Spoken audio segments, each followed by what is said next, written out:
In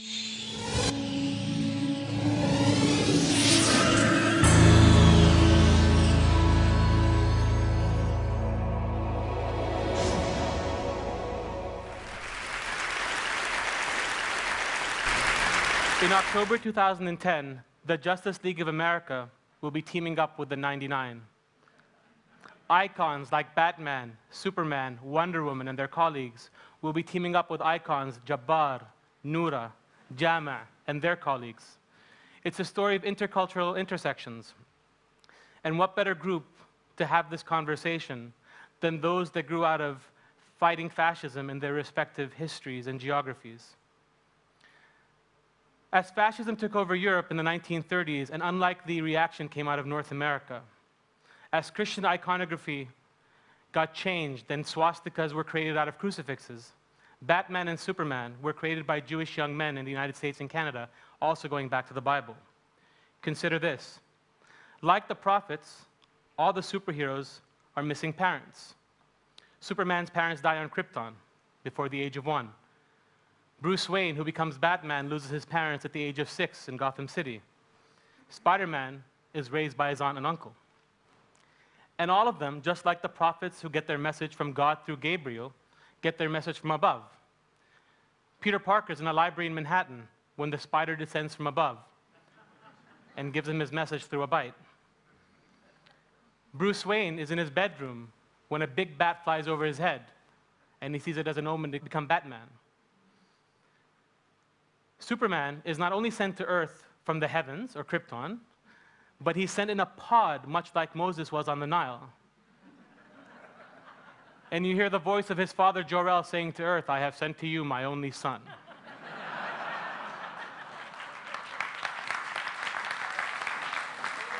These are clearly biblical archetypes, and what the thinking behind that was to create positive, globally resonating storylines that could be tied to the same things that other people were pulling mean messages out of. Because then the person that's using religion for the wrong purpose just becomes a bad man with a bad message. And it's only by linking positive things that the negative can be delinked. This is the kind of thinking that went into creating the 99. The 99 references the 99 attributes of Allah in the Quran, things like generosity and mercy and foresight and wisdom, and dozens of others that no two people in the world would disagree about. Doesn't matter what your religion is, and even if you're an atheist, you don't raise your kid telling them, make sure to lie 3 times a day. Right? These are basic human values. And so the backstory of the 99 takes place in 1258, which history tells us the Mongols invaded Baghdad and destroyed it. All the books from Dar al-Hikmah library, the most famous library in its day, were thrown in the Tigris River, and the Tigris changed its color with ink. It's a story passed on generation after generation. I rewrote that story. And in my version, the librarians find out that this is going to happen. And here's a side note. If you want a comic book to do well, make the librarians the hero. It always works well.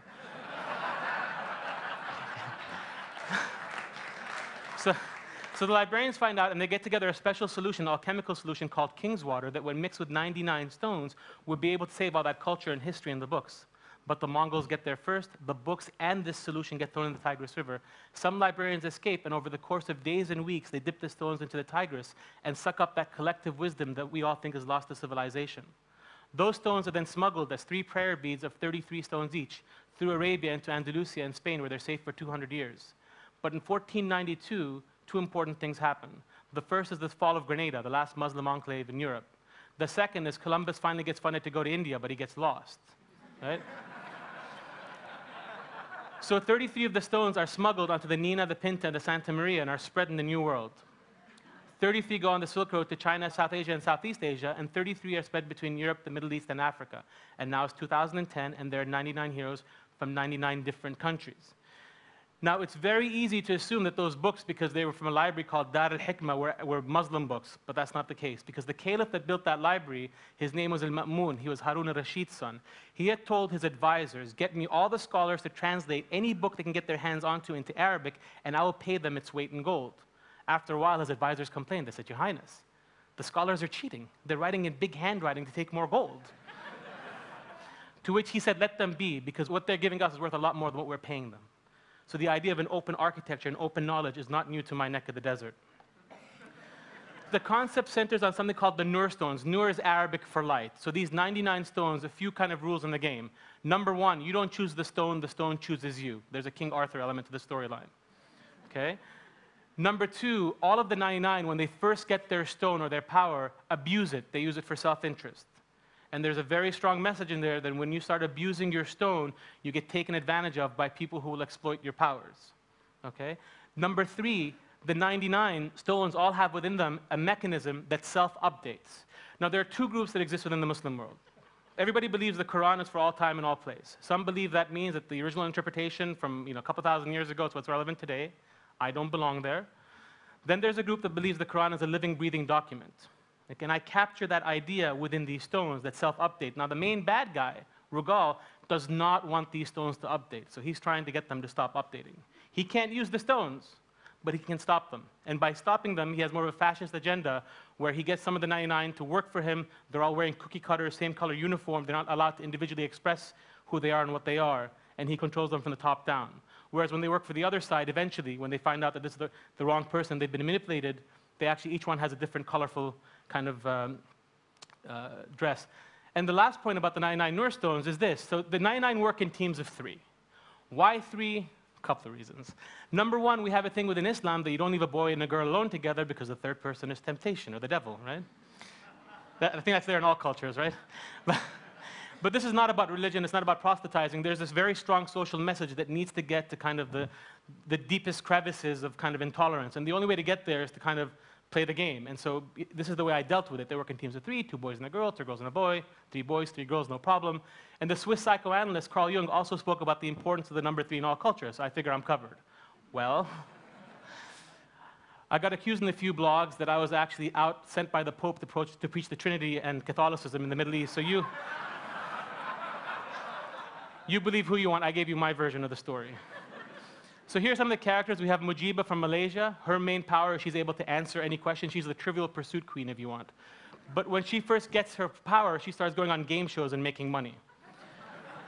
We have Jabbar from Saudi, who starts breaking things when he has the power. Now, Mumita is a fun one to name. Mumita is the destroyer. So, the 99 attributes of Allah have the yin and the yang. There's the powerful, the hegemonist, the strong. And there's also the kind, the generous. I'm like, are all the girls going to be kind and merciful and the guys all strong? I'm like, you know what? I've met a few girls who were destroyers in my lifetime, so. We have Jami' from Hungary, who first starts making weapons. He's the technology whiz. Musawwira from Ghana. Hadia from Pakistan. Jalil from Iran, who uses fire. And this is one of my favorite, Batina from Yemen. Al-Batin is the hidden. So Batina is hidden, but she's a superhero. I came home to my wife and I said, I created a character after you. My wife is Saudi from Yemeni roots. And she said, show me. So I showed her this. She said, that's not me. I said, look at the eyes. They're your eyes. So I had promised my investors this would not be another made in fifth world country production. This was going to be Superman or wasn't worth my time or their money. So from day one, the people involved in the project, bottom left is Fabian Nicieza, writer for X-Men and Power Rangers. Next to him is Dan Panosian, one of the character creators for the modern-day X-Men. Top right is Stuart Moore, a writer for Iron Man. Next to him is John McCrae, who's an inker for Spider-Man. And we entered Western consciousness with the tagline, next Ramadan, the world will have new heroes, back in 2005. Now, I went to Dubai to the Arab Thought Foundation conference, and I was waiting by the coffee for the right journalist. Didn't have a product, but had energy. And I found somebody from the New York Times, and I cornered him, and I pitched him, and I think I scared him. Because he basically promised me, we had no product, but he said, we'll give you a paragraph in the art section if you'll just go away. So I said, great. So I called him up a few weeks afterwards. I said, hi, Hassan. He said, hi. I said, Happy New Year. He said, thank you, we had a baby. I said, congratulations, like I care, right? I said, when's the article coming out? He said, Naif, Islam and cartoon? That's not timely. Maybe next week, next month, next year, but it'll come out. So a few days after that, what happens? What happens is the world erupts in the Danish cartoon controversy. I became timely. Right? So flurry of phone calls and emails to the New York Times. Next thing you knew, there's a full page covering us positively, January 22nd, 2006, which changed our lives forever. Because anybody Googling Islam and cartoon or Islam and comic, guess what they got? They got me. And the 99 were like superheroes kind of flying out of what was happening around the world. And that led to all kinds of things, from being in curriculums in universities and schools, to one of my favorite pictures I have from South Asia was a couple of men with long beards and a lot of girls wearing the hijab. Looked like a school. The good news is they're all holding copies of the 99 smiling, and they found me to send the picture. The bad news is they were all photocopies, so we didn't make a dime in revenue.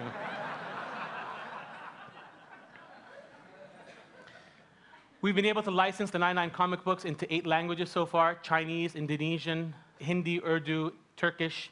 Opened a theme park through a license in Kuwait a year and a half ago called the 99 Village Theme Park, 300,000 square feet, 20 rides, all with our characters. A couple back-to-school licenses in Spain and Turkey. But the biggest thing we've done to date, which is just amazing, is that we've done a 26-episode animated series, which is done for global audiences. In fact, we're already going to be in the US and Turkey, we know. It's 3D CGI, which is going to be very high quality, written in Hollywood by the writers behind Ben 10 and Spider-Man and Star Wars Clone Wars. In this clip I'm about to show you, which has never been seen in the public before, there is a struggle. 2 of the characters, Jabbar, the one with the muscles, and Noura, the one that can use light, are actually wearing the cookie-cutter fascist kind of gray uniform because they're being manipulated. They don't know, okay? And they're trying to get another member of the 99 to join them. So there's a struggle within the team. So if we can get the lights.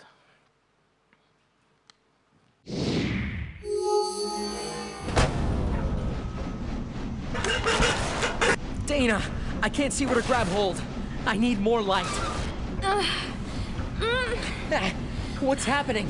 There's too much darkness. There must be something we can do. I won't send any more commandos in until I know it's safe. It's time to go Miklos. Must download file contents. And can't forget Auntie. Dana, I can't do this without you. But I can't help.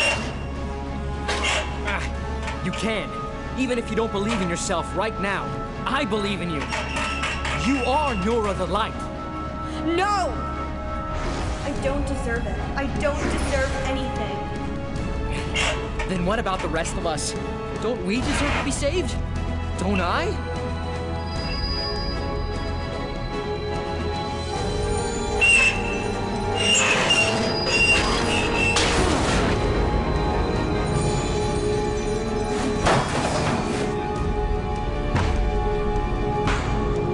Now tell me which way to go. That way.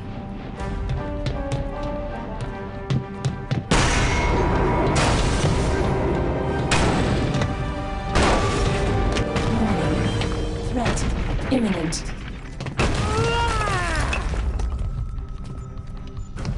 Stay away from me.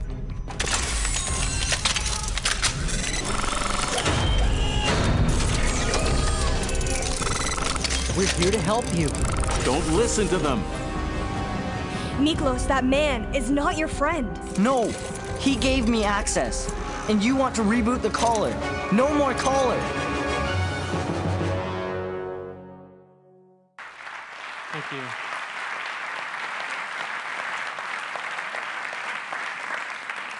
So the 99 is technology, it's entertainment, it's design. But that's only half the story. As the father of 5 sons, I worry about who they're going to be using as role models. I worry because all around me, even within my extended family, I see religion being manipulated. As a psychologist, I worry for the world in general, but worry about the perception of how people see themselves in my part of the world. Now, I'm a clinical psychologist. I'm licensed in New York State. I trained at Bellevue Hospital, survivors of political torture program.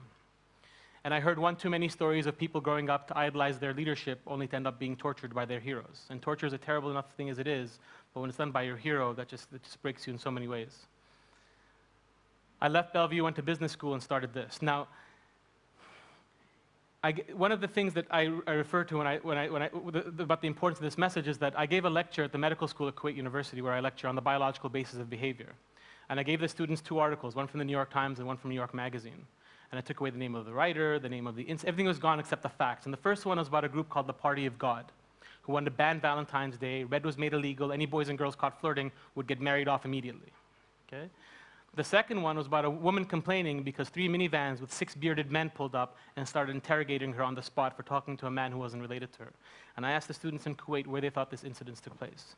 The first one, they said Saudi Arabia. There was no debate. The second one, they were actually split between Saudi and Afghanistan. What blew their mind was the first one took place in India. It was the party of a Hindu god. The second one took place in upstate New York. It was an Orthodox Jewish community. But what breaks my heart and what's alarming is that in those 2 interviews, the people around who were interviewed as well refer to that behavior as Talibanization.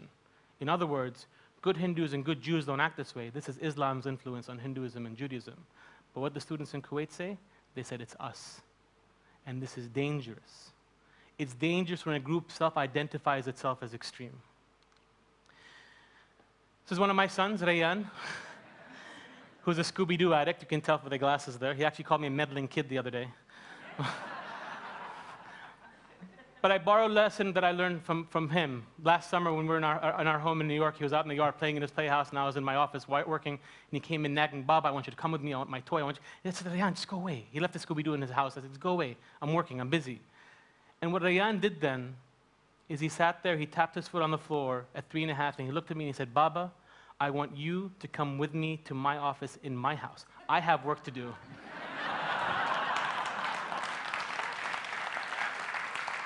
Rayyan reframed the situation and brought himself down to my level. And with the 99, that is what we aim to do. You know, I think that there's a big parallel between bending the crucifix out of shape and creating swastikas. And when I see pictures like this of parents or uncles who think it's cute to have a little child holding a Quran and having a suicide bomber belt around them to protest something, the hope is that by linking enough positive things to the Quran, that one day we can move this child from being proud in the way they're proud there to that. And I think the 99 can and will achieve its mission. As an undergrad at Tufts University, we were giving away free falafel one day, and you know, it was Middle East Day or something, and people came up and picked up the culturally resonant image of the falafel, ate it, and you know, talked and left, and no two people could disagree about what the word free was and what the word falafel was. Behind us, free falafel, you know. Or so we thought, until a woman came rushing across the campus center, dropped her bag on the floor, pointed up to the sign, and said, "Who's falafel?"